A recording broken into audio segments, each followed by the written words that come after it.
Hello সবাইকে, Tumpa daily লাইফস্টাইলে সবাইকে স্বাগত। চলো, ডিটক্স ওয়াটারটা আবার তোমাদের সাথে শেয়ার করব বলে তাই আবার নতুন করে আজকে বানাচ্ছি। এই দেখো, এগুলো হচ্ছে পুদিনা পাতা, ফ্রেশ পুদিনা পাতা আমি নিয়ে এসেছি। এখানে 10 টাকার পুদিনা পাতা অনেকটাই দিয়েছে, অনেক দিন চলে যাবে।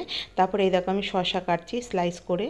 শশার আমি দুটো স্লাইস নেব, যেরকম স্যালাড খাই আমরা, ওর থেকেও পাতলা কাটবে। তারপরে হচ্ছে পাতি লেবুর একটাই স্লাইস নেবে, পাতলা করে, ওর থেকে বেশি নেবে না, যেহেতু জলের পরিমাণ আমার 1 গ্লাস, সেই জন্য। তারপরে একটু আদা, একটু হলুদ, আর হচ্ছে দুটো পুদিনা পাতা নেবে। পুদিনা শুধু পাতা নেবে, ডানটি নেবে না। অবশ্য কী করে বলো তো, অনেকে হচ্ছে যদি বেশি করে করো, ধরো 2 গ্লাস 3 গ্লাস, বাড়িতে আরও সবাই ধরো যদি খায়, তখন একটু বেশি নিও কোয়ান্টিটিটা, কিন্তু যত পারবে কম দেবে, নাহলে কী বলো তো, জলটা তেতো হয়ে যাবে, টক হয়ে যাবে, তো খেতে ভালো লাগবে না। তাই পরিমাণটা কম হলে কোনো ক্ষতি নেই, বেশি হলে ক্ষতি।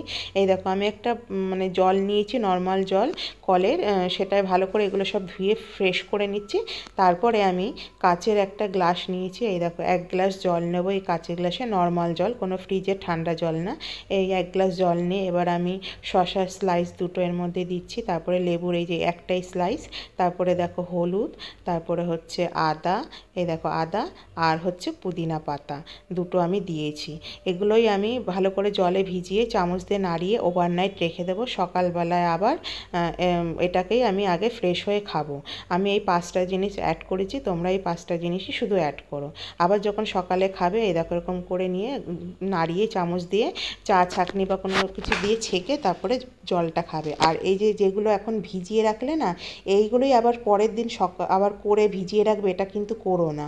বা অনেকে বেশি করে রেখে ভাবো ফ্রিজে স্টোর করে রেখে দেবো, প্রত্যেকদিন 1 গ্লাস জল খাবো, এটাও করো না। আর ভালো লাগলে সাবস্ক্রাইব করো, লাইক শেয়ার কমেন্ট করতে কিন্তু ভুলো না।